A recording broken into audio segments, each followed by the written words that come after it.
Bonjour à toutes celles qui se joignent à nous aujourd'hui. Mon nom est Jannick Boutiette, je suis la cofondatrice de Professionnel. Aujourd'hui, on avait envie, une fois sur deux, dans nos rencontres qu'on fait pour Professionnels et Solidaires, de recevoir des leaders de différents milieux, différentes communautés pour venir discuter un peu avec nous à la fois de leur réalité, puis nous amener nécessairement un peu plus loin dans nos propres réflexions à nous, à la lumière un peu se rendre compte que ce qu'on vit à l'heure actuelle, il y a beaucoup de recoupements. Aujourd'hui, on reçoit Mélanie Thivierge, qui est la présidente du Y des femmes de Montréal. Mélanie, merci Ça d'avoir fait plaisir. accepté mon invitation. C'est toujours un plaisir de discuter avec toi. La discussion va se faire en deux temps, c'est-à-dire je vais prendre une quinzaine de minutes pour échanger avec Mélanie, lui poser un certain nombre de questions. Par ailleurs, avec la fonction du chat, je vous encourage, si vous avez vous-même des questions à poser à Mélanie, je vais prendre un moment pour faire un retour vers la fin sur certaines questions. Donc, n'hésitez surtout pas à y laisser vos commentaires, vos questions. Ça va faire plaisir de pouvoir interagir ou éventuellement débloquer certains micros même. Mélanie, la première question, en fait, j'ai envie de te poser simplement une question pour placer ta réalité actuelle comme présidente du White des femmes. Peux-tu nous dire l'impact qu'a eu cette pandémie et ce confinement sur ton organisation, bien sûr en termes de revenus, également en termes de réorganisation, les décisions difficiles qui peuvent être prises à l'heure actuelle ou comment ça s'est vécu plus factuellement parlant ces 4 dernières semaines-là? En fait, évidemment, comme tout le monde, on a été pris par surprise d'une certaine façon. Là, oui, on l'a vu venir, mais on n'avait pas mesuré à ce moment-là le choc, là, puis la force de la vague qui nous attendait. Et concrètement, ça a été vraiment, on est emporté par une grande vague parce qu'il faut savoir, les organismes communautaires, on est très mal équipés au plan technologique. Donc, contrairement, mettre tout le monde en télétravail, là, c'est pas juste une phrase, c'est un chantier.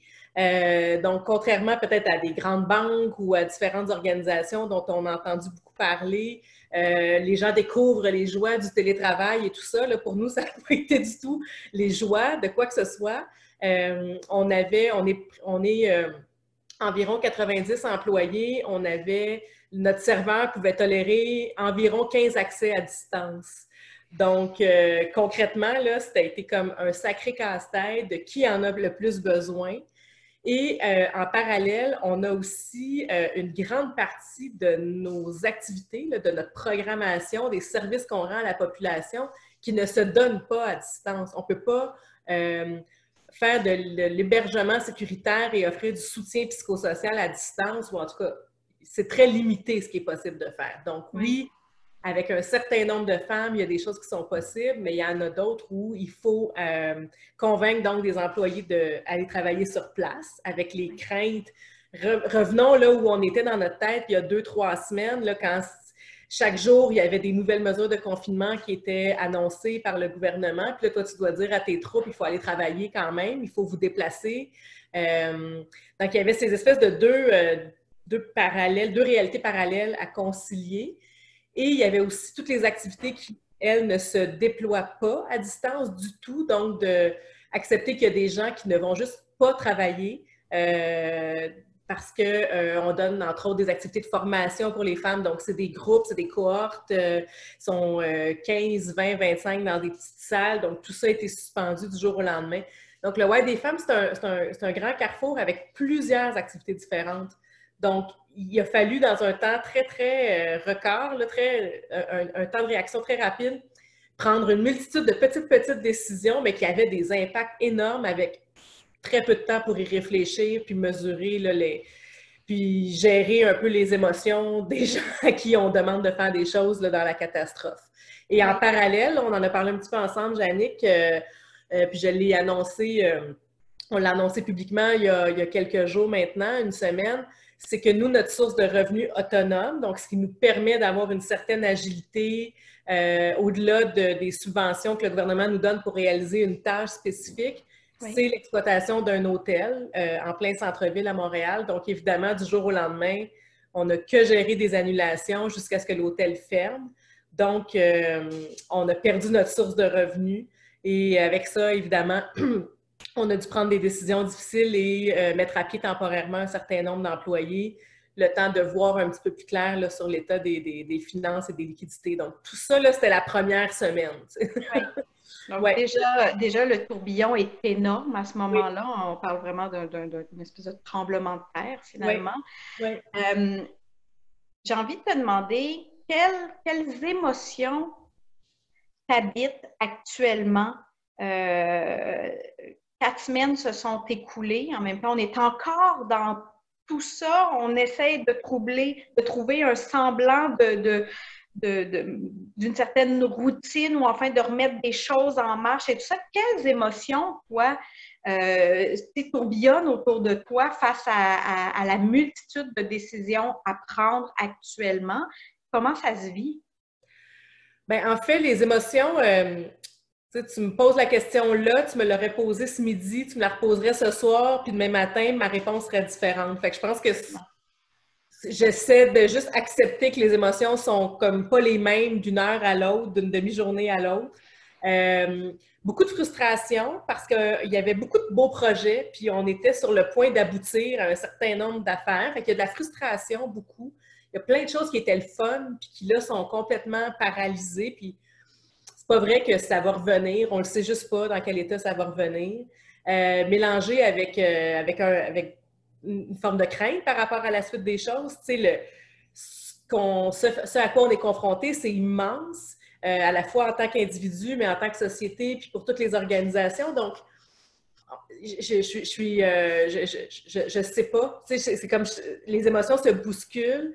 Je suis loin d'avoir adhéré à la grande vague du ça va bien aller, qui pour moi est arrivé beaucoup trop tôt dans l'histoire. Ça m'a agacé énormément. On ne sait pas ce qu'il y a de l'autre côté de tout ça. Puis, fait que j'essaie d'accepter que les émotions vont et viennent. Ça ne m'empêche pas de rire puis d'être de bonne humeur. Puis après ça, d'être de moins bonne humeur. Tu sais, c'est comme, il y a les émotions, puis après ça, il y a la vie qui essaie de suivre son cours à travers tout ça. Mais beaucoup de frustration, sentiment d'impuissance aussi face à tout ça. C'est vraiment plus grand que nous. Puis tellement, tu sais, nos boules de cristal, là, sont plus en cristal, en fait. C'est comme, on voit pas clair. Fait que accepter ça, ça demande énormément dans une société qui valorise le contrôle, puis la prise de décision, puis Fait que j'essaie d'être lucide, de m'accrocher beaucoup aux faits, puis de faire preuve de lucidité, mais c'est très changeant. Très, très changeant. Oui. Tu as fait une publication il y a un jour ou deux que j'ai beaucoup aimé sur le je sais pas. En fait, tu disais, j'ai jamais répondu aussi souvent je sais pas dans une journée, sachant que tu es à la tête d'une organisation, que tu as toute cette équipe-là autour de toi et qu'en même temps, je trouve que ça demande beaucoup de courage, d'humilité d'être capable d'être la personne qui est à la tête de ça et de dire « je ne le sais pas ». En même temps, je peux imaginer qu'il y a une autre partie de toi qui est comme « va quand même falloir que tu le saches assez vite » à un moment donné. Parce que tu mènes quand même la barque comme telle. Donc, comment est-ce que ça te fait peur face à ce qui t'attend, face à ton équipe, de venir leur dire aussi souvent « gagne », je le sais pas. C'est quand même... On a eu une discussion il y a à peu près 1 an de ça, sur entre autres toute la question de l'authenticité, d'être authentique, d'être capable d'une transparence. Des fois, c'est peut-être plus facile quand on est dans une période où la barque est assez stable, ça va bien. Mais l'authenticité, la transparence, quand la barque tente, qu'elle a carrément chaviré et que tout le monde est un peu dans l'eau et qu'on essaye d'en sortir puis de dire « je ne sais pas comment je vais vous sortir de là, mais on va y aller. » Comment tu vis ça? Bien, j'ai réfléchi à ça parce que je me suis aperçue que j'utilisais quand même j'avouais que je ne sais pas avant d'être dans cette crise-là. Tu sais, peut-être moins souvent, mais ça m'est arrivé de dire à des membres de mes équipes, je ne le sais pas. Puis j'ai souvent encouragé des directrices avec qui je travaille à oser dire je ne le sais pas devant leurs équipes. Parce que je ne crois pas beaucoup au mythe du patron ou de la patronne qui sait tout. Je pense qu'on est plus forts ensemble. Puis, fait que je pense que aussi, je ne sais pas, ça peut être une réponse complète à certains moments. Tu sais. Cela dit, c'est vrai que là, hier, je disais, je n'ai jamais si peu su. Et ça, c'est déstabilisant. Puis pas tant dans le regard des autres que face à moi-même. Tu sais, j'aimerais ça pouvoir me dire, OK, ben d'ici 2 semaines, on va avoir accompli ça, puis dans 1 mois, on va être rendu à tel endroit. Je ne sais pas si ça va être possible parce qu'on planifie, on avance à tâtons. Tu sais, j'ai vraiment l'impression que je marche sur du sable mouvant, puis j'ai un bandeau sur les yeux, puis j'essaie, en humant un peu l'air ambiant, de voir dans quelle direction je dois orienter ma gang. Donc, c'est vrai que c'est difficile, tu sais, de le dire, mais je me sentirais juste malhonnête de faire semblant présentement, de leur raconter des histoires, puis de dire oui, on a un plan, puis rendu au 1er juin, on va être rendu là. Je sais pas, tu sais, fait que je le dis, je le nomme. Il y a des membres de mon équipe qui m'ont dit qu'elles appréciaient ça, de sentir que, dans le fond, on est tous dans le même bateau, tu sais. Ma job, ça demande de tenter de trouver des réponses. Oui. Mais elles font partie de cette solution-là aussi, fait qu'on essaie de mobiliser le plus possible les gens. Mais je leur ai aussi dit que ça allait pas bien à 100% tous les jours, toutes les minutes. Puis que dans le fond, tout ça nous a tous pris de court. Fait que présentement, en fait, moi, je me dis que je me méfierais plus d'une leader qui me dirait « Let's go, gang, on s'en va par là, puis on va se rendre, puis croyez-moi, puis faites-moi confiance sur parole. » De façon personnelle, je me méfierais un peu de ça. Fait que je me dis, ben, je vais y aller comme je le sens. Au fur et à mesure que je sais des choses, par contre, ça me fait plaisir d'en parler. Tu sais, quand il y a des petits bouts de l'histoire qu'on commence à être capable d'attraper puis de tisser une nouvelle histoire, ben, je raconte ces bouts d'histoire-là aussi. Oui. Mais pour moi, c'est comme une façon d'être comme juste connectée à comment je le sens. Puis oui, c'est plus facile de dire je suis une leader qui valorise l'authenticité quand toutes les choses vont bien. T'as raison. Puis on s'est comme un petit peu fait prendre dans le détour. Mais là, c'est le temps de passer à l'action pour vrai. Tu sais, c'est là que ça se passe. Oui, ouais, absolument.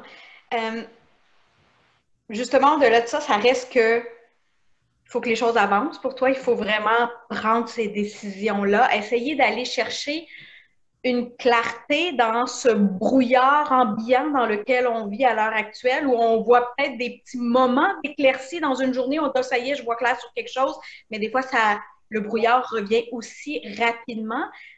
À travers tout ça, justement, pour à peu près garder une espèce de phare qui est difficile à avoir actuellement, à quoi tu t'accroches pour, justement, continuer d'avancer? J'aurais envie de te demander, tu sais, c'est qui ou c'est quoi qui te tire vers le haut pour dire, ben malgré le je sais pas, malgré le brouillard, malgré l'instabilité, il faut que je vois à peu près quelque chose vers lequel je m'en vais, où j'ai besoin d'un certain nombre de ces personnes-là autour de moi qui fait que ça me donne l'énergie qui, des fois, me manque aussi momentanément, d'aller le chercher un peu auprès soit d'autres personnes ou auprès de la mission qu'on fait. Mm-hmm. Comment tu le vois, toi? Bien, c'est drôle parce que j'ai beaucoup réfléchi à ça après qu'on ait échangé pour ça.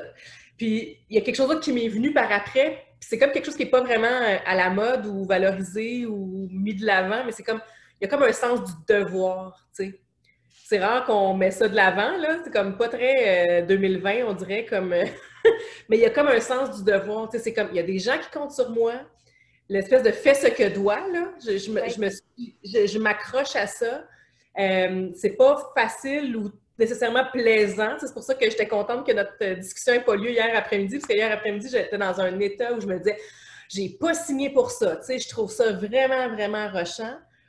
Mais ce qui me ramène, c'est vraiment... il faut que je ramène ma barque à flot. Tu sais, je me dois ça, je dois ça à ma gang, aux gens qui comptent sur moi. Puis après ça, ben concrètement, tu sais, je fais bien du pilates, là. Puis je m'assure d'avoir mal aux abdos tous les jours, ça me ramène dans mon corps. C'est bien niaiseux, tu sais. Mais, puis je me lève avant tout le monde le matin parce que là, on est les 4 empilés les uns sur les autres. J'ai des amis qui vivent leur quarantaine toutes seules. Je me plains pas parce que j'ai quand même des humains à côté de moi puis j'ai de la chaleur humaine. Mais reste que, bon, pour la petite histoire, on venait d'emménager on a downsizé beaucoup, beaucoup, puis ça faisait comme juste 12 jours qu'on était dans notre nouvel appartement quand tout ça est tombé. Puis c'est un appartement temporaire, puis on est installé un petit peu, c'est un peu bancal, notre histoire. Puis là, on est les 4 à travailler autour de la table de salle à dîner. Fait que je me lève avant tout le monde, puis j'essaie de juste me faire une espèce de bulle à moi le matin pour m'aligner parce que sinon, je suis totalement... je finis mes journées sur les rotules, là, vraiment, vraiment lessivées. Fait qu'il y a comme une espèce de nécessité. J'ai bloqué des moments dans ma journée pour m'assurer que je bouge, puis m'assurer que je sors dehors parce que les 2 premières semaines, c'était comme... je me suis dit, je pourrais pas durer, là. C'est comme, on est dans c'est un marathon, mais il a fallu le commencer comme un sprint. Oui. Donc, fait qu'il faut comme ajuster la vitesse puis les objectifs en cours de route parce que c'est pas parce qu'on va déconfiner dans quelques semaines là, que la vie va redevenir comme avant. Là. Cette énergie-là là, du fond, là, il faut trouver des façons de la garder. Sur du long terme, hein, oui, tout à fait.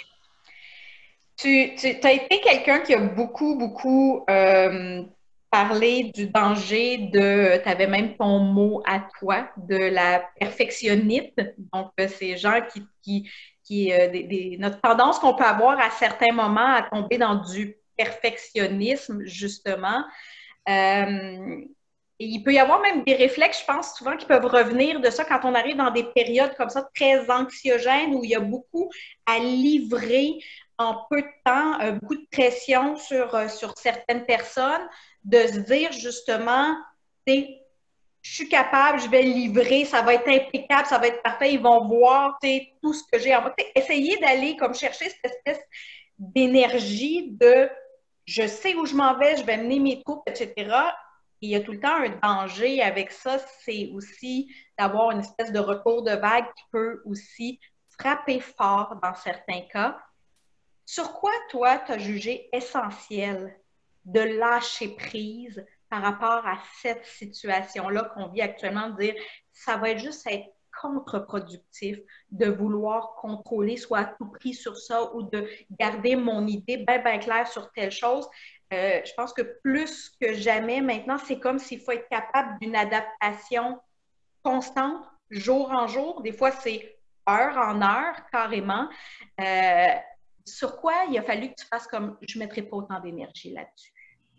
Bien, dans ma vie personnelle, j'ai carrément lâché prise sur le temps d'écran de mes ados, mais bon, ça, c'est vraiment comme oui, carrément. Je veux juste pas imaginer combien d'heures par jour ils passent là-dessus, mais c'est correct qu'on reviendra à d'autres choses à un moment donné. Oui. Mais sinon, d'un point de vue professionnel, je pense que tu as raison de dire qu'il y a un risque de vouloir se accrocher puis reprendre du contrôle puis garder du contrôle, tu sais. Puis j'essaie de me ramener tout le temps à c'est quoi une vraie urgence, tu sais. Des vraies urgences, il n'y en a pas tant que ça. Mais on est... Ça parce que notre monde s'est transformé d'un coup sec le 13 mars, qu'on a perdu notre façon de penser d'avant où on est des êtres qui carburent à la performance, puis on est énergique, puis on va de l'avant. Puis il y a je pense, un lien entre cette espèce de volonté de performance-là, puis du perfectionnisme ou de la perfectionniste, puis de prendre le temps de se poser ou de poser la question quand quelqu'un te demande c'est urgent. Et premièrement, notre définition personnelle, la tienne, la mienne, la nôtre, de l'urgence ou d'une urgence, c'est pas la même. Donc, c'est quoi ton urgence concrètement? Pourquoi tu veux ça pour demain? Pourquoi demain? Qu'est-ce qui se passe si on ne le fait pas demain? Tu sais, comme de le décaler. Donc, de prendre le temps de poser ces questions-là, moi, ça m'a aidé pour moi puis pour, je pense, les gens autour de moi. Si je ne me mets pas cette pression-là de tout finir dans l'urgence maintenant, ben peut-être qu'on est capable de mieux prioriser les choses. Tu sais, mais je dis ça, puis c'est pas simple, là, parce que le réflexe, c'est vraiment effectivement de dire « je vais le faire moi-même, ça va aller plus vite ». Surtout que moi, j'allais parler au téléphone, puis là, on fait juste ça, tu sais, on fait toutes des vidéoconférences, puis on se parle au téléphone, puis j'ai toujours haï ça. Fait que j'ai comme tendance à vouloir tout régler, je t'envoie un courriel, je t'informe, puis je le fais, mais non, je vais perdre du temps, je vais te faire perdre du temps. Donc, de se questionner sur la notion d'urgence, je pense que c'est ce qui m'a le plus aidé et c'est ce qui m'aide le plus à me positionner par rapport à le niveau d'énergie que je vais mettre dans quelque chose, puis à quelle vitesse je vais me consacrer, puis d'oser demander, puis de poser des questions. Tu sais, la première semaine, il a fallu qu'on parle à tous nos bailleurs de fonds, tous nos partenaires pour vérifier leurs attentes et tout ça. Puis juste, on ne sera pas capable de vous livrer ça comme prévu, à telle date, puis la plupart du temps, là, les gens disent oui, tu sais, c'est comme... ça fait pas si mal que ça, tu sais, puis on trouve des terrains d'entente, des compromis satisfaisants pour tout le monde, mais on est comme...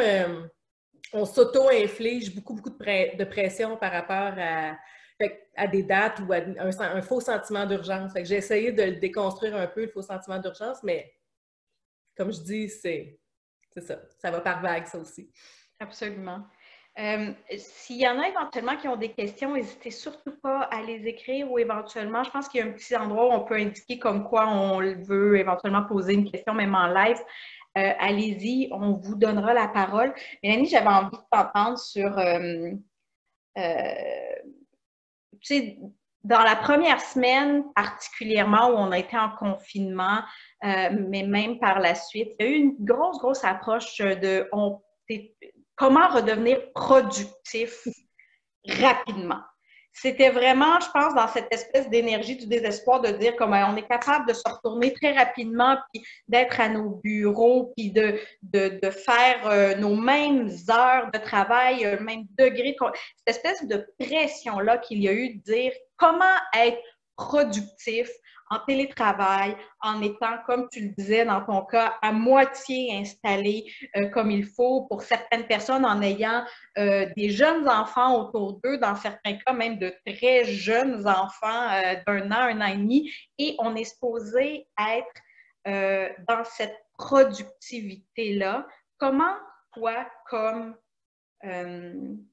leader de ton organisation, tu t'es positionné par rapport à ça, justement, et même encore maintenant, j'ai l'impression que on commence à peine un peu, c'est très instable d'une journée à l'autre à faire « OK, il me semble que cette journée-là, c'est pas pire passé. » Donc, même après 4 semaines, l'idée même de venir parler d'une productivité, d'une efficacité, d'être pleinement présent mentalement, demeure quand même un défi. Comment, toi, tu l'as vécu et présenté auprès de ton équipe?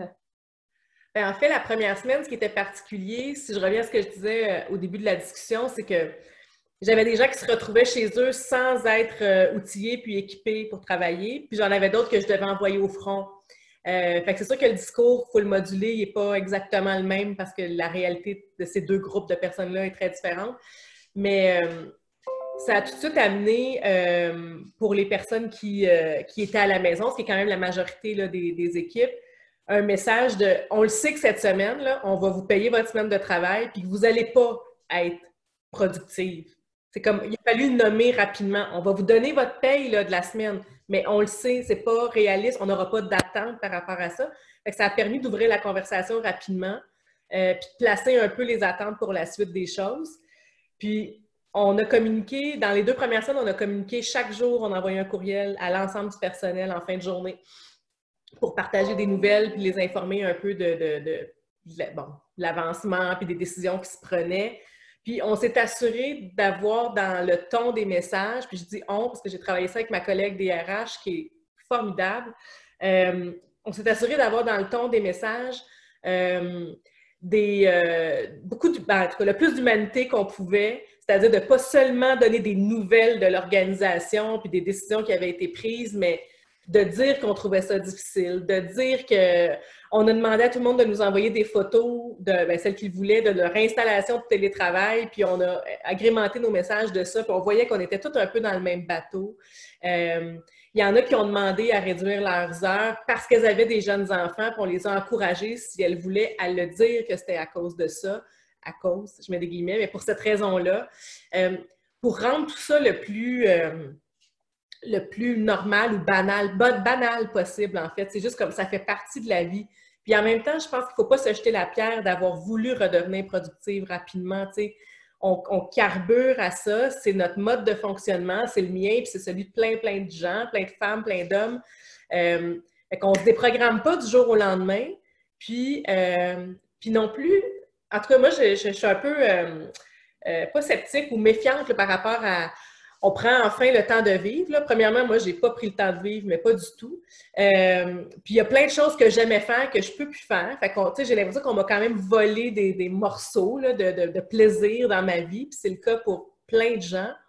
Fait que j'ai pas eu non plus d'épiphanie là, de dire que là, maintenant, parce qu'on est à la maison tout le temps, on peut prendre notre temps puis faire du pain, puis en profiter pour ceci, cela. Tu sais, c'est cool tout ça, mais c'est comme moi, j'ai dit à une amie, puis je la vois sur l'écran, puis je trouve ça drôle, mais tu sais, comme, moi, je l'aimais bien ma vie avant, tu sais. Oui, ça allait vite, puis oui, j'étais occupée, mais j'aimais ça, j'avais plein de rencontres avec plein de gens passionnants, puis c'est pas vrai que tout ça, ça se remplace par des échanges à travers la technologie, puis j'aimais ça mes journées où je passais physiquement d'un endroit à l'autre, avec une rencontre à un endroit, puis je revenais au bureau, puis j'allais... Il y avait, oui, des journées où c'était essoufflant, mais globalement, tu sais, c'est quand même un choix que j'avais fait aussi. Fait que je pense que il faut pas non plus s'en vouloir si notre premier réflexe a été de se recréer un cadre qui nous permettait de retrouver un certain sentiment d'efficacité ou de performance. C'était comme une petite zone de contrôle qu'on essayait de regagner. On a perdu tout le contrôle sur nos vies du jour au lendemain. On s'est fait enlever toutes nos permissions de petites filles, tu sais, une après l'autre, toutes nos nananes. Fait que je pense que c'est correct, tu sais, c'est comme, faut pas se taper ses doigts ou se taper sa tête, là, présentement. Je pense qu'il faut être indulgente un petit peu. Absolument, absolument. Jannick, j'ai deux questions dans le chat. Je voulais juste préciser quelque chose, puis c'est peut-être un défaut de paramètres. Dans le fond, si vous voulez écrire et que tout le monde le voit dans le chat, il faut vraiment que vous sélectionnez à qui vous voulez écrire. Vous pouvez sélectionner une personne ou dans le fond à tout le monde. Moi, je l'ai en anglais, c'est everyone. Dites-moi si vous êtes capable de le faire ou non. Sinon, c'est peut-être un problème de paramétrage quelconque. Je vais regarder ça. Mais dans le fond, Mélanie, j'ai deux questions pour toi. La première question qui vient de Maude Goyer, qui nous demande qui te demande comment tu organises tes journées. Est-ce que tu as vraiment un horaire de travail puis un espace de travail? Salut Maude!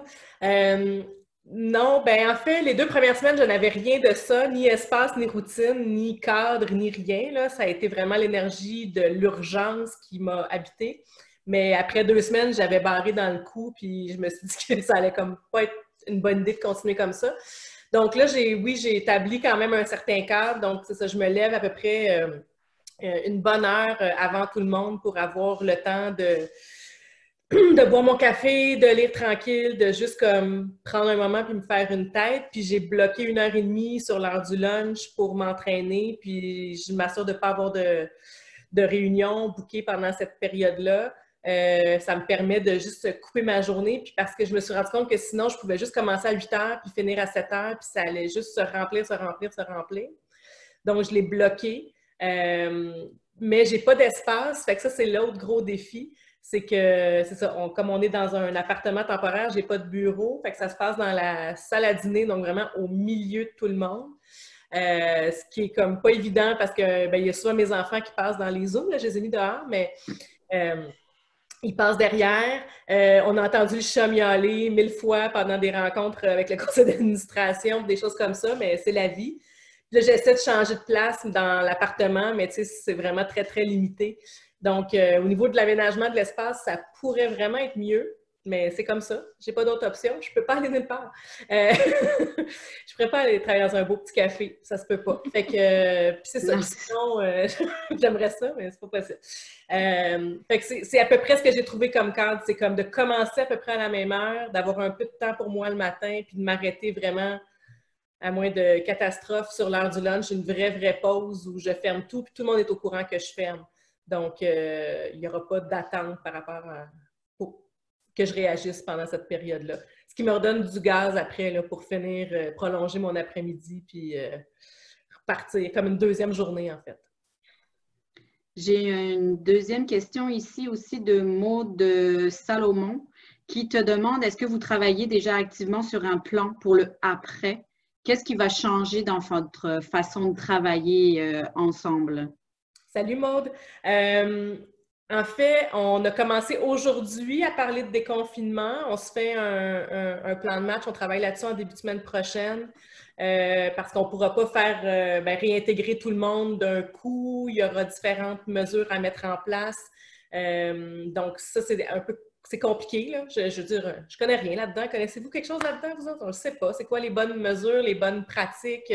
On en a appris, là, en accéléré les 4 dernières semaines, mais je veux dire, j'ai ma maintenance qui fait le ménage, mais là, combien de fois par jour il faut que je désinfecte ceci, cela, tu sais, fait qu'il y a comme beaucoup d'informations à aller chercher. Fait que ça, on est en train de le planifier. Mais ce qui va changer concrètement, c'est que là, on s'est mis en mode, ça c'est complètement fou, planification stratégique express. C'est-à-dire que nous, on roulait sur une planification stratégique 2018-2021. Mais là, 2020, puis un grand bout de 2021, ce sera juste pas ce qu'on avait imaginé que ça pouvait être.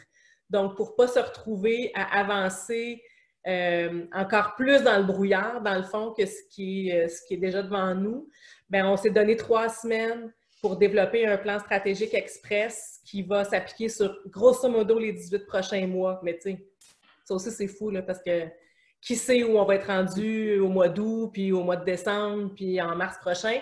Mais on essaie de se donner, dans le fond, un horizon de 18 mois pour au moins être capable de prioriser. Donc, on sait déjà qu'il y a un certain nombre de services et de programmes probablement qu'on va laisser aller. Les subventions vont se terminer, on va les laisser on les renouvellera pas pour se recentrer vraiment sur le cœur de la mission.